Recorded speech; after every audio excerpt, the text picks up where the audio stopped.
Shalom friends, altar boys apologetics YouTube ಚಾನೆಲ್ಗೆ ಸ್ವಾಗತ. ಮಾತೆ ಮರಿಯಮ್ಮನವರು ನಿತ್ಯ ಕನ್ನಿಕೆಯಾಗಿದ್ರು ಎಂಬ ಕಥೋಲಿಕ ವಿಶ್ವಾಸದ ಬಗ್ಗೆ ಚರ್ಚೆ ಮಾಡ್ತಿದ್ದ ವಿಡಿಯೋವಿನ 2ನೇ ಭಾಗ ಇದು. ನೀವೆಲ್ಲರೂ ಇನ್ನೂ ಕೂಡ ಮೊದಲನೇ ಭಾಗ ನೋಡಿಲ್ಲ ಅಂದರೆ ದಯವಿಟ್ಟು ಮೊದಲನೇ ಭಾಗ ನೋಡ್ಕೊಂಬನ್ನಿ. ಆ ವಿಡಿಯೋವಿನ ಲಿಂಕ್ನ ಕೆಳಗಡೆ ಡಿಸ್ಕ್ರಿಪ್ಷನಲ್ಲಿ ಹಾಕಿರ್ತೀನಿ. ಮೊದಲನೇ ಭಾಗನ ಆಲ್ರೆಡಿ ನೋಡಿರೋರು ಈಗ ಮುಂದುವರಿಸ್ಬೋದು. ಬನ್ನಿ, ಈಗ ಇನ್ನು ಉಳಿದ 2 ಆರೋಪಗಳನ್ನ ನೋಡೋಣ.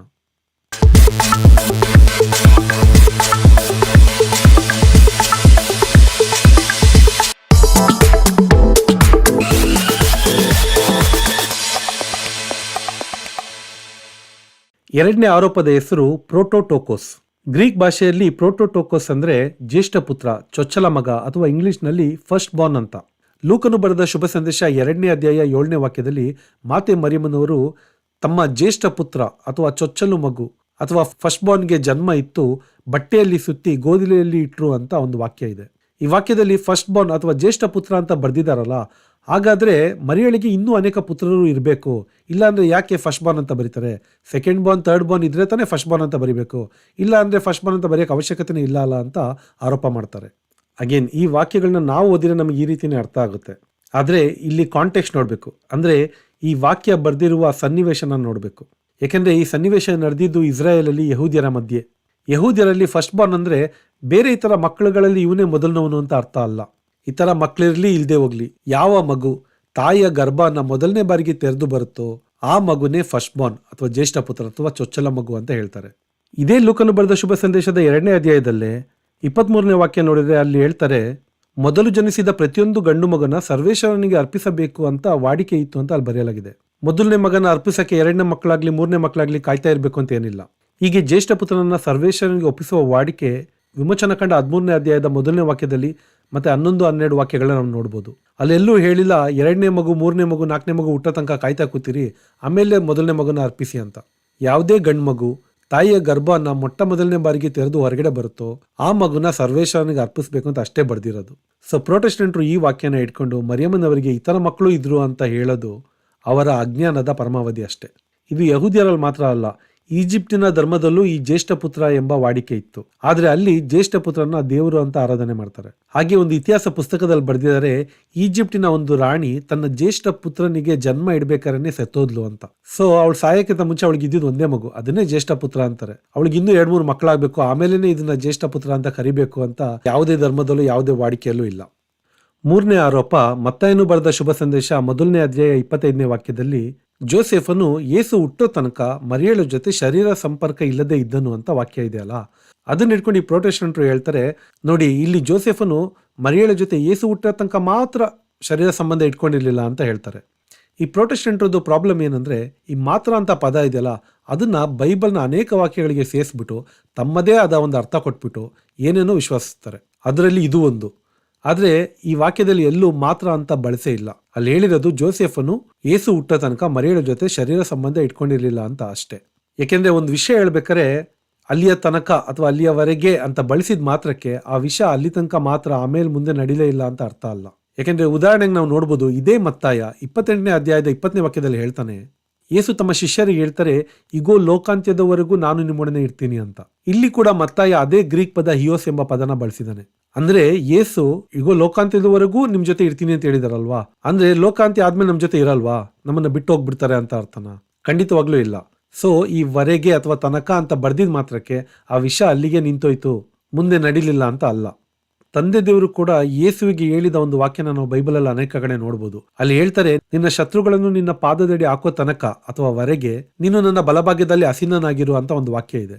ಅಂದ್ರೆ ಶತ್ರುಗಳನ್ನ ಯೇಸುವಿನ ಪಾದ ಕೆಳಗೆ ಹಾಕಾದ್ಮೇಲೆ ನೀನ್ ಇಲ್ಲಿ ಬಲಭಾಗದಲ್ಲಿ ಕೂರ್ಬೇಡ, ಎಲ್ಲರೂ ಬೇರೆ ಕಡೆ ಎದ್ದೋಗು ಅಂತ ಯೇಸುಗೆ ಹೇಳ್ತಾರ? ಖಂಡಿತವಾಗ್ಲೂ ಇಲ್ಲ. ಪೌಲ ಕೂಡ ತಿಮೋತಿಯನ್ನು ಬರಿಬೇಕಾದ್ರೆ ಇದೇ ಇಯೋಸ್ ಪದನ ಬಳಸಿದಾನೆ, ಅಂದ್ರೆ ವರೆಗೆ ಅಥವಾ ತನಕ ಅಂತ. ಅಲ್ಲಿ ಪೌಲ ಹೇಳ್ತಾನೆ, ನಾನು ಬರುವವರೆಗೂ ಅಥವಾ ನಾನು ಬರುವ ತನಕ ಪವಿತ್ರ ಗ್ರಂಥವನ್ನು ಓದುವುದರಲ್ಲಿಯೂ ಬೋಧಿಸುವುದರಲ್ಲಿಯೂ ಆಸಕ್ತನಾಗಿರು ಅಂತ ಹೇಳಿದಾನೆ. ಅಂದ್ರೆ ಪೌಲ ಬಂದಾದ್ಮೇಲೆ ಪವಿತ್ರ ಗ್ರಂಥ ನಾವು ಓದೋದ್ ಬಿಟ್ಬಿಡ್ಬೇಕಾ? ಸೊ ಈ ರೀತಿ ಕೆಲವು ವಾಕ್ಯಗಳನ್ನ ಮೇಲ್ನೋಟಕ್ಕೆ ನೋಡಿದ್ರೆ ನಮಗೆ ಬೇರೆದೇ ಅರ್ಥ ಕೊಡುತ್ತೆ. ಹಾಗಾಗಿ ನಾವು ಕಾಂಟೆಕ್ಸ್ಟ್ ಮುಖಾಂತರ ಬೈಬಲ್ನ ಓದಬೇಕು.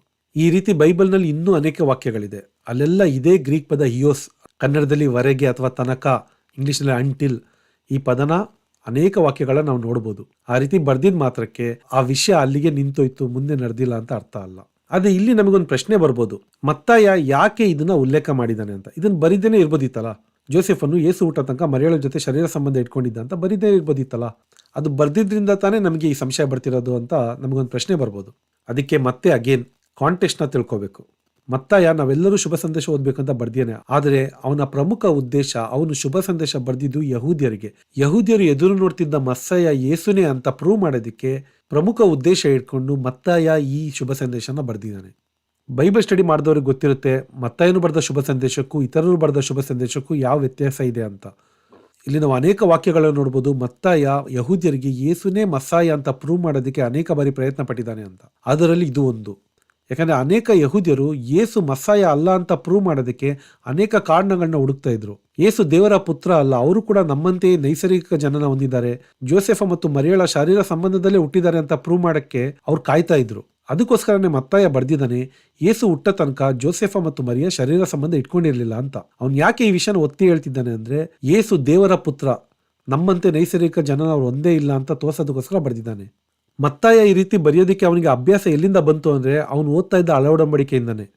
ಉದಾಹರಣೆಗೆ ಹಳೆ ಒಡಂಬಡಿಕೆಯಲ್ಲಿ ಸಾಮುವೇಲನ 2ನೇ ಗ್ರಂಥ 6ನೇ ಅಧ್ಯಾಯ 23ನೇ ವಾಕ್ಯದಲ್ಲಿ ನಾವು ನೋಡ್ಬೋದು, ಸೌಲನ ಮಗಳು ಮೀಕಲಳು ತಾನು ಸಾಯೋ ತನಕ ಅಥವಾ ಸಾಯೋವರೆಗೆ ಯಾವುದೇ ಮಕ್ಕಳಿಲ್ದೆ ಸತ್ಲು ಅಂತ ವಾಕ್ಯ ಇದೆ. ಅಂದ್ರೆ ಇದರ್ಥ ಅವಳು ಸತ್ ಮೇಲೆ ಅವಳಿಗೆ ಮಕ್ಕಳಾದ್ರು ಅಂತನಾ? ಖಂಡಿತವಾಗ್ಲೂ ಇಲ್ಲ. ಸತ್ ಮೇಲೆ ಹೆಂಗ್ ಮಕ್ಕಳಾಗುತ್ತೆ? ಸೊ ಅಲ್ಲಿ ಬರಹಗಾರ ಯಾಕೆ ಆ ರೀತಿ ಬರ್ದಿದ್ದಾನೆ ಅಂದ್ರೆ, ಆಡಿಯನ್ಸ್ಗೆ ತಿಳಿಸಕ್ಕೆ ಅವಳು ಮಕ್ಕಳಿಲ್ದೆ ಸತ್ಲು ಅಂತ, ಅವಳು ಸತ್ ಮೇಲೆ ಮಕ್ಕಳಾದ್ರು ಅಂತ ತೋರ್ಸೋದಕ್ಕೋಸ್ಕರ ಅಲ್ಲ, ಅವಳು ಬದುಕಿರೋ ತನಕ ಮಕ್ಕಳಿರ್ಲಿಲ್ಲ ಅಂತ. ಇದೇ ರೂಢಿನ ಮತ್ತಾಯ ಕೂಡ ಬರ್ದಿದ್ದಾನೆ. ಯೇಸು ಹುಟ್ಟ ತನಕ ಅವರು ಶರೀರ ಸಂಬಂಧ ಇಟ್ಕೊಂಡಿರ್ಲಿಲ್ಲ ಅಂತ. ಯೇಸು ಹುಟ್ಟಾದ್ಮೇಲೆ ಶರೀರ ಸಂಬಂಧ ಇಟ್ಕೊಂಡ್ರು ಬಿಟ್ಕೊಂಡ್ರು ಅಂತ ಹೇಳೋ ಉದ್ದೇಶ ಮತ್ತಾಯಂದಾಗಿರ್ಲಿಲ್ಲ. ಯೇಸು ಹುಟ್ಟ ತನಕ ಜೋಸೆಫನ್ಗೂ ಮರಿಯಳಿಗೂ ಶರೀರ ಸಂಬಂಧ ಇರಲಿಲ್ಲ, ಅವರು ದೇವರ ಪುತ್ರ ಅಂತ ತೋರಿಸಿದೆ ಅವನ ಪ್ರಮುಖ ಉದ್ದೇಶ ಆಗಿತ್ತು. ಒಂದು ವೇಳೆ ಪ್ರೊಟೆಸ್ಟೆಂಟರು ಆರೋಪ ಮಾಡೋಂಗೆ ಯೇಸು ಹುಟ್ಟಿದ ಮೇಲೆ ಅವ್ರು ಶರೀರ ಸಂಬಂಧ ಇಟ್ಕೊಂಡಿರೋದಾಗಿದ್ರೆ 12 ವರ್ಷ ಬೇಕಿತ್ತಾ? ಯಾಕಂದ್ರೆ ಲೂಕನು ಬರೆದ ಶುಭ ಸಂದೇಶ 2ನೇ ಅಧ್ಯಾಯದಲ್ಲಿ ನಾವು ನೋಡ್ಬೋದು, ಯೇಸುನ ಕರ್ಕೊಂಡು ಮಾತೆ ಮರಿಯಮ್ಮ ಮತ್ತು ಜೋಸೆಫರು ಜೆರುಸಲೇಮಿಗೆ ಹೋಗ್ತಾರೆ. ಅಲ್ಲಿಂದ ಬರ್ಬೇಕಾದ್ರೆ ಯೇಸು ಕಾಣೆ ಆಗ್ಬಿಡ್ತಾರೆ. ಅಲ್ಲೆಲ್ಲೂ ಕೂಡ ಜೋಸೆಫನಿಗೆ ಮತ್ತೆ ಮರಿಯಳಿಗೆ ಇತರ ಮಕ್ಕಳಿದ್ರು ಅಂತ ಬರ್ದೇ ಇಲ್ಲ. ಅಲ್ಲಿ ಯೇಸುವಿಗೆ 12 ವರ್ಷ ಆಗಿದೆ, ಆದ್ರೂ ಅವ್ರಿಗೆ ಯಾವುದೇ ಸಹೋದರರಿದ್ರು ಅಥವಾ ಜೋಸೆಫ ಮರಿಯಳಿಗೆ ಇತರ ಮಕ್ಕಳಿದ್ರು ಅಂತ ಯಾವುದೇ ವಾಕ್ಯ ಬರ್ದಿಲ್ಲ. ಯೇಸು ಕಾಣೆಯಾದಾಗ ಮರಿಯ ಮತ್ತು ಜೋಸೆಫ ಅನ್ಕೊಳ್ತಾರೆ ಯೇಸು ಹಿಂದೆ ಯಾತ್ರಿಕರ ಜೊತೆ ಬರ್ತಾ ಇರ್ಬೋದು ಅಂತ. ಆದ್ರೆ ಅಲ್ಲಿ ಯೇಸು ಹಿಂದೆ ಅವರ ಸಹೋದರರ ಜೊತೆ ಬರ್ತಿದ್ದಾರೆ ಅಂತ ಬರ್ದಿಲ್ಲ. ಆಮೇಲೆ ಅವರು ಮತ್ತೆ ಹೋಗಿ ಯೇಸುನ ಹುಡುಕ್ಬೇಕಾದ್ರೂ ಕೂಡ ತಮ್ಮ ಸಂಬಂಧಿಕರಲ್ಲಿ ಪರಿಚಯಸ್ಥರಲ್ಲಿ ಹುಡುಕ್ತಾರೆ ಹೊರತು ತಮ್ಮ ಇತರ ಮಕ್ಕಳಲ್ಲಿ ಹುಡುಕಿದ್ರು ಅಂತ ಒಂದು ವಾಕ್ಯನೂ ಇಲ್ಲ. ಯಾಕಂದ್ರೆ ಲೂಕನಿಗೆ ಗೊತ್ತು ಮರಿಯಳಿಗೆ ಮತ್ತೆ ಜೋಸೆಫರಿಗೆ ಈ ತರ ಮಕ್ಕಳಿರಲಿಲ್ಲ ಅಂತ. ಆಮೇಲೆ ಯೇಸುನ ಕಂಡ್ಕೊಂಡ್ಮೇಲೂ ಮರಿಯಮ್ಮ ಹೇಳ್ತಾರೆ, ಎಲ್ಲೋಗಿದ್ದೆ ನೀನು? ನಾನು ಮತ್ತೆ ನಿನ್ನ ತಂದೆ ತುಂಬಾ ಕಳವಳ ಆಗಿದ್ವಿ ಅಂತ. ಅಲ್ಲಿ ಹೇಳಿಲ್ಲ ನಾನು, ನಿಮ್ಮ ತಂದೆ, ನಿನ್ನ ಸಹೋದರರು ಎಲ್ಲರೂ ಕಳವಳ ಆಗಿದ್ವಿ ಅಂತ. ಯಾಕೆಂದ್ರೆ ಅವರಿಗೆ ಬೇರೆ ಮಕ್ಕಳು ಇರಲಿಲ್ಲ. ಯೇಸುವಿಗೆ 12 ವರ್ಷ ಆದ್ರೂ ಕೂಡ ಅವರಿಗೆ ಬೇರೆ ಮಕ್ಕಳು ಇರಲಿಲ್ಲ. ಹೀಗಾಗಿ ಮಾತೆ ಮರಿಯಮ್ಮನವರು ನಿತ್ಯ ಕನ್ನಿಕೆ ಅಂತ ಅನೇಕ ವಾಕ್ಯಗಳಲ್ಲಿ ಸಾಬೀತು ಮಾಡ್ಬೋದು. ಈ ಕಥೋಲಿಕ ವಿಶ್ವಾಸ ಬೈಬಲ್ ಪ್ರಕಾರ ಸತ್ಯನೇ ಆಗಿದೆ ಅಂತ ಇದ್ರ ಮುಖಾಂತರ ನಾವು ತಿಳ್ಕೊಬಹುದು. ನಿಮಗೂ ಕೂಡ ಯಾರಾದರೂ ಪ್ರೊಟೆಸ್ಟೆಂಟರು ಈ ವಿಷಯದ ಬಗ್ಗೆ ಆರೋಪ ಮಾಡಿ ನಿಮ್ಮಲ್ಲಿ ಪ್ರಶ್ನೆ ಮಾಡಿದಾಗ ಈ ವಿಡಿಯೋನಲ್ಲಿ ನಾನು ಹೇಳ್ದಂಗೆ ವಾಕ್ಯಗಳನ್ನ ತೋರಿಸಿ ನೀವು ಉತ್ತರ ಕೊಡ್ಬೋದು. ಇಷ್ಟೆಲ್ಲ ಹೇಳಿದರೂ ಕೂಡ ಅವ್ರು ಕೇಳಿಲ್ಲ ಅಂದರೆ, ಕಥೋಲಿಕ ಸಭೆಯಲ್ಲಿ 4ನೇ ಶತಮಾನದ ತನಕ ಫಾದರ್ಸ್ ಆಫ್ ದ ಚರ್ಚ್ ಅಂತ ಕೆಲವರಿದ್ದರು. ಇವರೆಲ್ಲರೂ ಡೈರೆಕ್ಟ್ ಅಪೋಸ್ತಲರಿಂದ ಶಿಷ್ಯರು. ಅವರೆಲ್ಲರೂ ಮಾಡಿರುವ ಒಂದು ವಾದನ ನಾನು ನಿಮ್ಮ ಮುಂದೆ ಇಡಬೇಕು ಅಂತ ಇಷ್ಟಪಡ್ತೀನಿ. ಪ್ರೊಟೆಸ್ಟೆಂಟ್ ಸಭೆ ಶುರುವಾದಾಗಲೂ ಕೂಡ ಅದರ ಸಭಾಪಿತೃಗಳಾದ ಮಾರ್ಟಿನ್ ಲೂಥರ್ ಆಗಿರಲಿ, ಜಾನ್ ಕ್ಯಾಲ್ವಿನ್ ಆಗಿರಲಿ ಇದೇ ವಾದನ ಮುಂದಿಡ್ತಿದ್ರು. ಅದನ್ನೇ ಇವತ್ತು ನಾನು ಕೂಡ ನಿಮ್ಮ ಮುಂದೆ ಇಡ್ತಾ ಇದ್ದೀನಿ. ಅದೇನಂದ್ರೆ, ಪೌಲನು ಗಲಾತ್ಯರಿಗೆ ಬರೆದ 1ನೇ ಅಧ್ಯಾಯ 19ನಲ್ಲಿರುವ ಒಂದು ವಾಕ್ಯ. ಅದರಲ್ಲಿ ಪೌಲ ತಾನು ವಿಶ್ವಾಸಕ್ಕೆ ಬಂದ ಆರಂಭದ ದಿನಗಳಲ್ಲಿ ಜೆರುಸಲೇಮಿಗೆ ಹೋಗಿ ಅಪೋಸ್ತಲರನ್ನ ಭೇಟಿಯಾದ ಅಂತ ಬರೀತಾನೆ. ಈ ವಾಕ್ಯದಲ್ಲಿ ಯೇಸುವಿನ ಸಹೋದರರು ಅಂತ 4 ಜನ ಹೇಳ್ತಿದ್ರಲ್ಲ, ಅದರಲ್ಲಿ ಮೊದಲನೇ ಅವನು ಯಾಕೋಬ. ಅವನು ಯೇಸುವಿನ ಸಹೋದರ ಅಂತ ಪೌಲನು ಹೇಳ್ತಾನೆ. ಆದ್ರೆ ಅವನಲ್ಲಿ ಇನ್ನೊಂದು ವಿಷಯನ ಕ್ಲಿಯರ್ ಆಗಿ ಹೇಳ್ತಾನೆ. ಏನಂದ್ರೆ, ಈ ಯೇಸುವಿನ ಸಹೋದರ ಯಾಕೋಬ ಅಪೋಸ್ತಲರಲ್ಲಿ ಒಬ್ರು ಅಂತ ಹೇಳ್ತಾನೆ. ಅವನು ಹೇಳ್ತಾನೆ, ನಾನು ಜೆರುಸಲೇಮಿಗೆ ಹೋದಾಗ ಯೇಸುವಿನ ಸಹೋದರ ಯಾಕೋಬನನ್ನು ಹೊರತುಪಡಿಸಿ ಬೇರೆ ಯಾವುದೇ ಅಪೋಸ್ತಲರನ್ನ, ಬೇರೆ ಯಾವುದೇ ಪ್ರೇಷಿತರನ್ನ ನಾನು ಭೇಟಿಯಾಗ್ಲಿಲ್ಲ ಅಂತ ಬರೀತಾನೆ. ನೋಡಿ, ಅಪೋಸ್ತಲರು, ಪ್ರೇಷಿತರು ಅಂತ ಅನೇಕರು ತಮ್ಮಂತಾನೆ ಕರ್ಕೋಬಹುದು. ಪೌಲ ಕೂಡ ಕರ್ಕೊಳ್ತಾನೆ. ಆದ್ರೆ ಯೇಸುವಿಗೆ ಅನೇಕ ಶಿಷ್ಯರಿದ್ರು.